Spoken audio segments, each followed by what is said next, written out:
When we left the city, the sign was the only thing there. Pine Ridge minus 18 miles, nothing else. No gas station, no motel, no open store. The road was 2 lanes wide, and its edges disappeared into the darkness. An old radio station played through the speakers. A half-broken New Year's song drifted through the static. I was driving. Eleanor sat quietly in the passenger seat, staring out the window, watching the headlights slide between the pine trees. We didn't know whether Pine Ridge was an actual town or just a handful of houses. There was almost nothing about it online. Our phones had been showing nitrogen monoxide service for the past 5 minutes. "There's something about this place," Eleanor said finally. "It's too quiet." She was right. There wasn't even wind. The trees didn't move. When we first saw the house, it was 11:11 p.m. It stood alone by the side of the road, a single-story house. A small patch of dirt out front, dense pine woods behind it. The mailbox was rusted. A faded number was barely visible, but there was no name. The lights were off. "This is it," I said. We found the key under the flower pot beside the door. The door didn't creak. That was strange. An old house should have made a sound. Inside, the place was more orderly than I expected. Sparse but not abandoned. A round, cream-colored wall clock hung in the living room. Old-fashioned, still running, tick-tock. The sound carried too clearly through the house. That's when I noticed the calendars on the walls, more than one, different years. 1984, 1999, 2007. All of them were open to December, and on every single one, the same date was circled, December 31st. "Why are these here?" I asked. Eleanor shrugged. "Maybe the owner's a collector?" It didn't sit right with me. As the night wore on, Pine Ridge's silence grew heavier. No passing cars. No distant dogs barking. It felt like the entire area was holding its breath. At 11:58, we turned on the TV. The signal was weak, but we caught a broadcast preparing for the New Year countdown, 11:59. Eleanor smiled and raised her glass. "To a new year," she said. And then the power went out. The TV died. The lights vanished. The living room didn't fall into darkness. It fell into absence, as if the light had been removed, not extinguished. Even the fireplace turned pitch black. The clock stopped ticking. I checked my watch. 12:01 a.m. "Daniel," Eleanor said, her voice tight. "Look at the window." I stepped beside her and pulled the curtain aside. My stomach clenched. Pine Ridge was gone. No road, no trees, not even a sky. Beyond the glass was something I couldn't describe. Not black, not gray, deep, silent, still. "The house isn't on the road anymore," I said without realizing it. A sound came from behind us. The doorknob was turning slowly. When the door cracked open, it didn't let air inside. It let sound in. Old television news reports. New Year's announcements from different years. A woman laughing, a child crying. And then a familiar voice. My father's voice. My father had been dead for 12 years. Eleanor backed away. "These aren't coming from Pine Ridge," she said. "They're coming from other times." The door opened wider. The sounds multiplied, overlapping, piling on top of each other. The house felt like it was filling up. The walls trembled. Then one voice cut through the rest, clear and deliberate. "Anyone who wants to enter the new year must give up their place." That was when I understood. This house wasn't in Pine Ridge, and Pine Ridge was no longer where we were. The door stopped on its own, neither fully open nor fully closed. A gap, a threshold. The house was waiting for a decision. The voices retreated into the walls, but they didn't disappear. Their vibrations lingered in the floor, in my bones. The wall clock started again, no longer ticking evenly. It was erratic, rushed.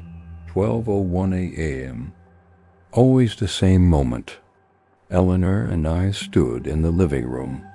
Whatever lay beyond the window no longer tried to enter the house, as if the house had made a deal with it. The absence of Pine Ridge had become normal. That was worse than fear. I looked again at the calendars. This time I noticed something I'd missed before. Beneath each one was a faint note, written in pencil. Erased, but still readable. Came back. Places switched. Not remembered. Eleanor pressed her fingers to her temples. "Daniel," she said, "there are gaps in my memories." I knew then. The fear on her face was familiar. She had been here before. "You've been here," I said, "before?" She nodded. "Another year. Another New Year's Eve." She swallowed. "There was someone with me. A man. I can't remember his name." A sound came from the hallway, not footsteps, but something like time scraping against itself. The bathroom door slowly opened. The mirror inside rippled. It didn't reflect. It showed. Eleanor's past. I saw her in this living room younger. The wall clock behind her read 12:01 again.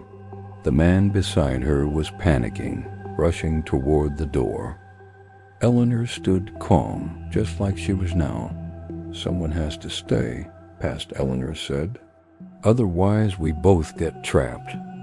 The mirror went dark. "I stayed," Eleanor whispered, "but the house didn't keep me. It took him instead." She looked at me. "There was a price." "Forgetting," I said. She nodded. A cold presence formed in the center of the room. Something appeared in the doorway, not fully defined, like several years layered over one another. Its face was hopeful. It wanted to come back. The house was using this place in Pine Ridge as a doorway, a passage for those entering a new year. But every passage demanded balance. The clock sped up. The ticks blurred together. We were drowning inside 12:01. "This time," Eleanor said firmly, "I'll stay."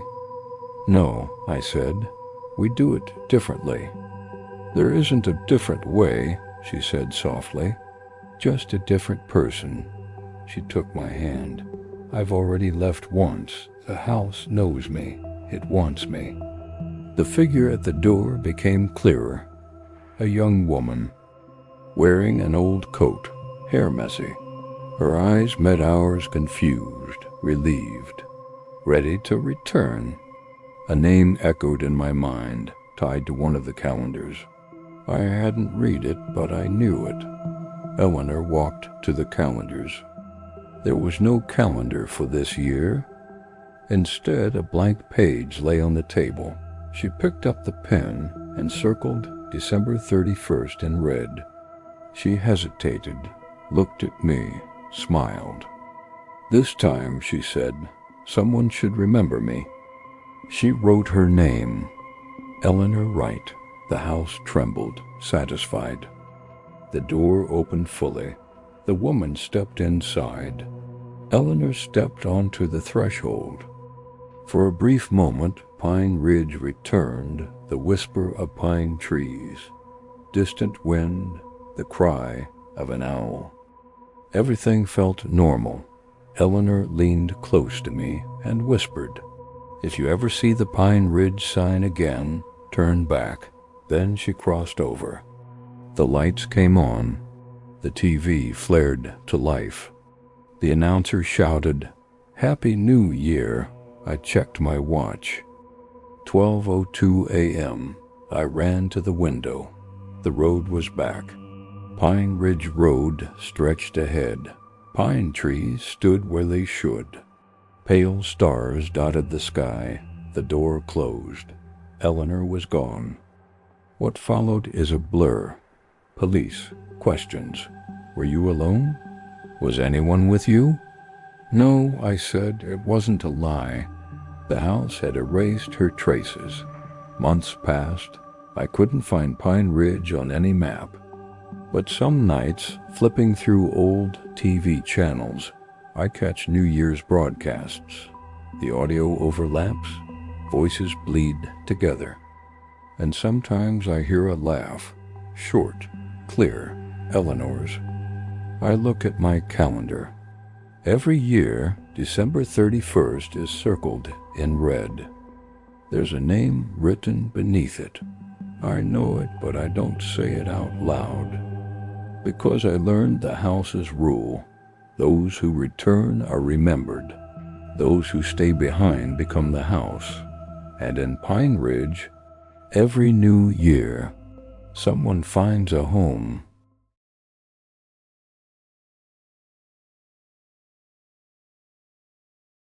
I don't want to remember the road, but some roads carve themselves into your mind, not with asphalt, but with memory. Years pass, yet you never forget every bend, every white line, the way the headlights tore through the darkness. That night, the last night of the year, Mara and I were leaving North Calder. On the map, it looked like a thin line, but in reality, it was a road cut off from the rest of the world. No houses, no lights, just ice, wind, and asphalt groaning beneath the tires. The car was quiet. We turned the radio off.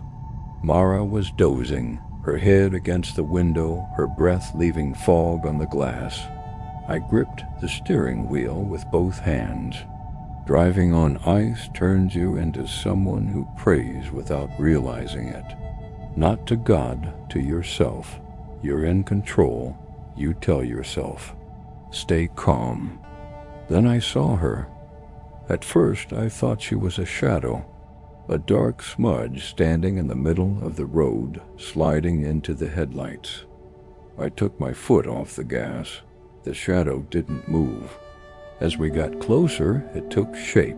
A person, a woman, standing dead center in the road, as if she'd risen out of the ground. She didn't stop us. She didn't run. She didn't raise her hand. She just stared. She wore a thin dress, completely wrong for the season. Her hair was stuck to her face. In her right hand, she held a large kitchen knife, its metal catching the headlights. The blade hung low, but her grip was so tight her knuckles were white. Our eyes met. She looked like she had been waiting, as if that road, that hour, that car had all been prepared for her. "Daniel," Mara said without opening her eyes. Something in her voice had changed. "Slow down." I couldn't. I yanked the wheel on instinct.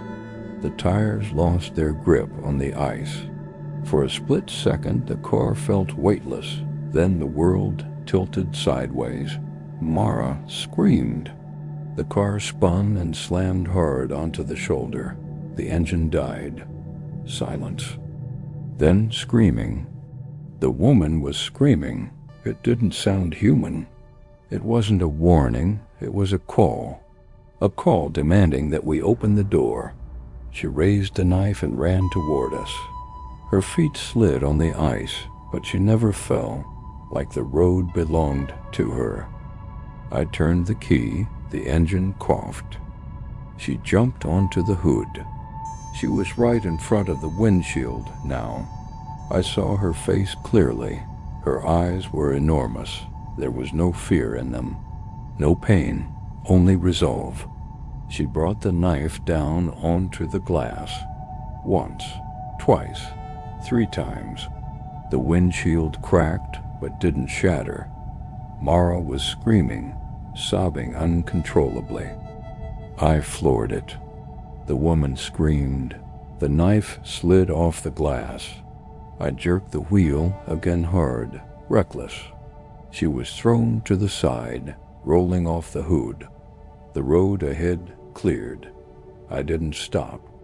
I didn't look in the mirror. We left the road behind. The woman, the knife, the screams. We buried them all in the dark. Hours later, when we reached the city lights, Mara was shaking. "Thank you for not stopping," she said. "Whatever you do, don't go back." I didn't. But that stare, it came with me. After that night, time didn't move forward, it spread. It seeped into my memories, filling every empty space. I didn't see the woman in my dreams, which would have been easier.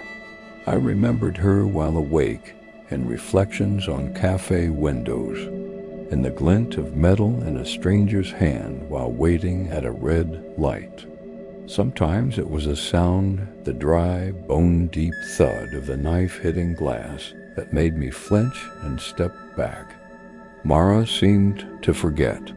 Or maybe not forget, maybe she shoved it into a drawer and locked it. After that night, she wouldn't even say the word road. When New Year's came around, she wanted to leave the city. She never mentioned the police, never a hospital. She changed the channel whenever the news came on. I stayed quiet. I stayed quiet because if I spoke, I'd have to stop.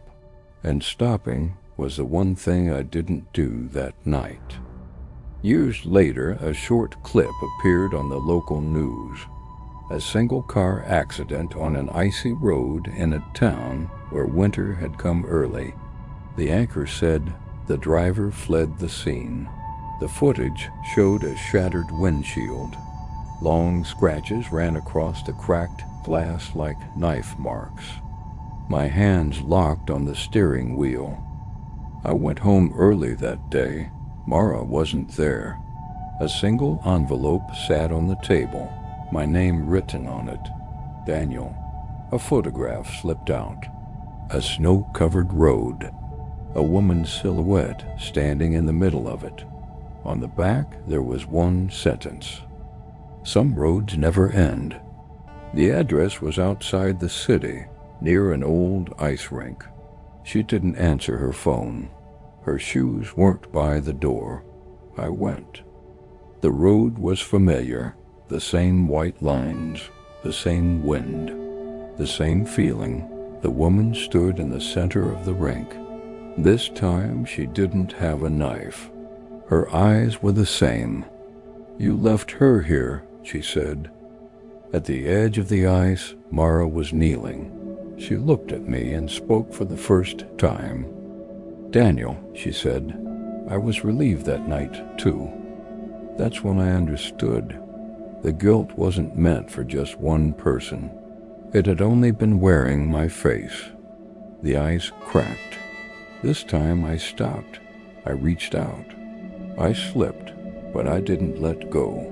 The woman vanished. The road fell silent. The police found nothing. No cameras. No tracks. No woman. But some roads never make it into the record. Now, when New Year's comes, I look at windows. I'm not searching for cracks. I'm looking at myself, at what's left when the ice melts.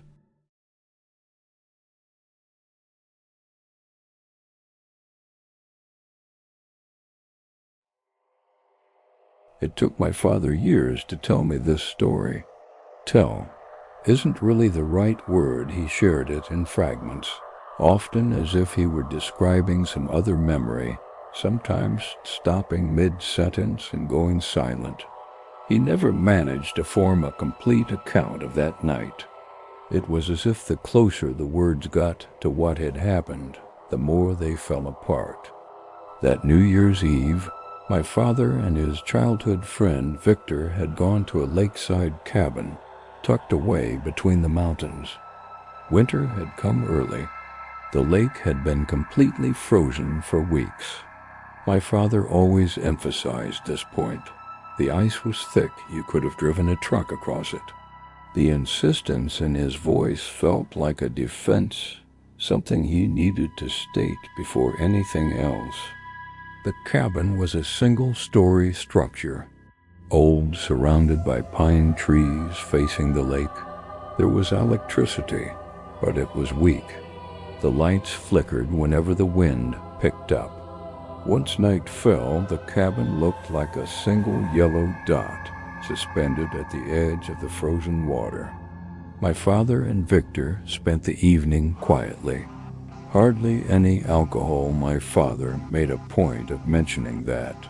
They talked by the stove, reminiscing about old times.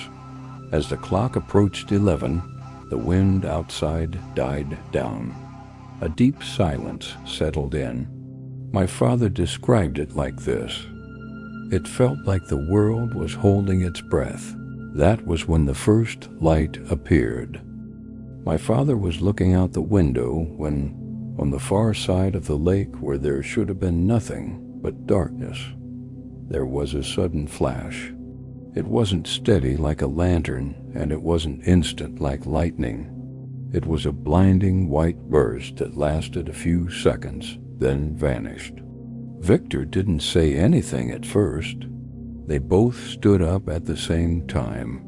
My father said he felt his heart start racing, not out of fear exactly, but because of that strange tension you feel when you sense that something is wrong. The second thing was the sound.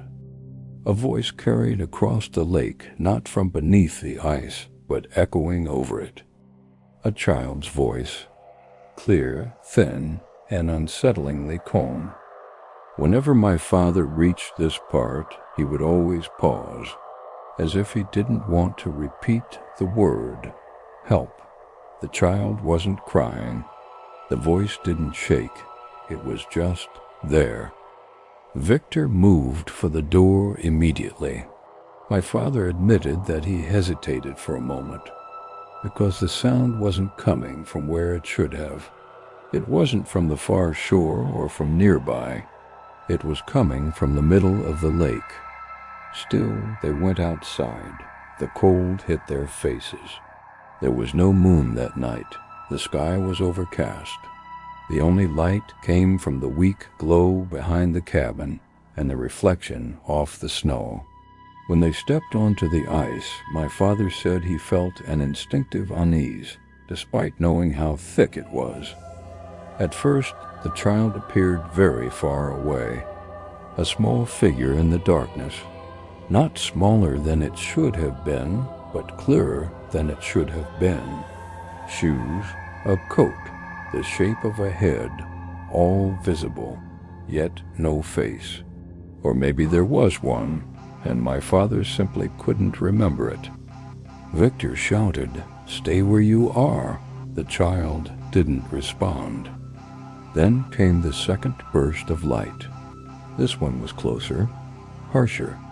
My father said he closed his eyes, but still felt a white imprint burn itself into his vision. When he opened them, the child was gone. It hadn't run away. It hadn't fallen. It hadn't broken through the ice. It had vanished. There were no footprints on the ice, no cracks, no sound. That was when Victor started to panic. My father noticed his breathing change. "We need to go back," Victor said. "Now." As they were heading back, Victor suddenly stopped and stared at the cabin. "There," he said, "in the window." My father never denied that he saw something too. A small silhouette in the front window of the cabin, a little shadow behind the glass, as if it were watching them from inside. They ran. When they burst through the door, there was no one inside. The stove was still warm, the doors were locked, the windows were closed. But that night, according to my father, something was in the cabin with them. It wasn't laughter, not exactly crying either, more like the meaningless sounds children make when they play, as if it were coming from inside the walls, sometimes from the ceiling, sometimes from the back room.